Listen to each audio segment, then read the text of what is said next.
मुझे बड़ा हंसी आती है। कांग्रेस के हमारे लोगों ने कहा कि माइनिंग का एनक्लेव क्यों कर रहे हो, कि पिछले एक साल के अंदर 66,500 करोड़ से ज़्यादा का निर्यात मध्य प्रदेश के माध्यम से दुनिया में हुआ है। मैं हमारे विरोधियों से भी कहना चाहूँगा कि जब चुनाव होगा तब हम लड़ लेंगे, लेकिन अब चुनाव नहीं है तो राज्य की बेहतरी के लिए हम सब मिलकर काम करें, ये मैं उनसे भी अपेक्षा करता हूँ। आज वैसे तो 2 कार्यक्रम हो रहा है। एक हमारे मध्य प्रदेश का सबसे बड़ा फ्लाईओवर जबलपुर में लोकार्पित हो रहा है, जहाँ माननीय मंत्री भारत सरकार श्रीमान नितिन गडकरी जी के साथ हमारे माननीय स्थानीय मंत्री राकेश जी और हम सब मिल करके वो बड़े कार्यक्रम का रूप बना करके वो एक बड़ी सौगात जबलपुर सहित मध्य प्रदेश को मिलने जा रही है। मैं अपनी ओर से जबलपुर वासियों को बधाई देना चाहता हूँ।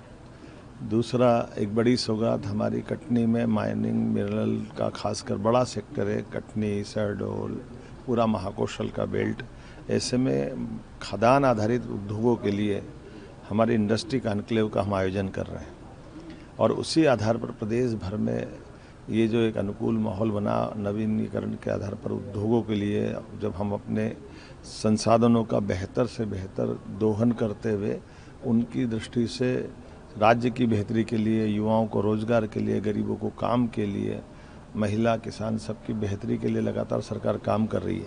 तो अलग अलग विषयों को लेकर के इंडस्ट्री कॉन्क्लेव का जो हमने अभियान चलाया हुआ है, ये किसानों को भी समृद्धि दिलाएगा, गरीबों की ज़िंदगी भी बेहतर करेगा, युवाओं को राज्य के बाहर जाकर काम मांगने की ज़रूरत नहीं, दुनिया में जाने की ज़रूरत नहीं, वो अपने राज्य में अपनी क्षमता योग्यता से वो काम पाएंगे।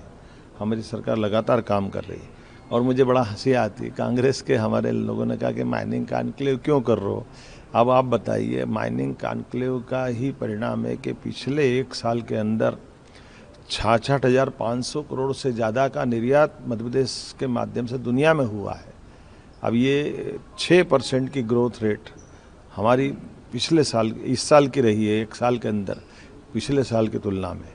तो ये हमारी अपनी उस राज्य की आत्मनिर्भरता की, आर्थिक समृद्धि की, सक्षमता की पहचान है।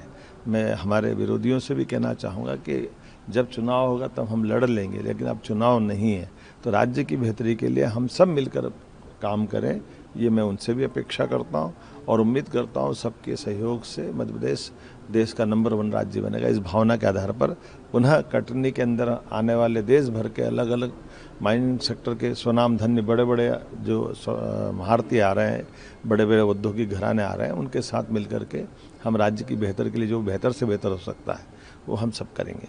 माननीय प्रधानमंत्री जी के आशीर्वाद से ऐसे विकास के कामों को लेकर के हमारी सरकार 4 गुनी ताकत से आगे बढ़ रही है और ये निश्चित रूप से आज का समय, उनके शब्दों में यही समय है, सही समय है।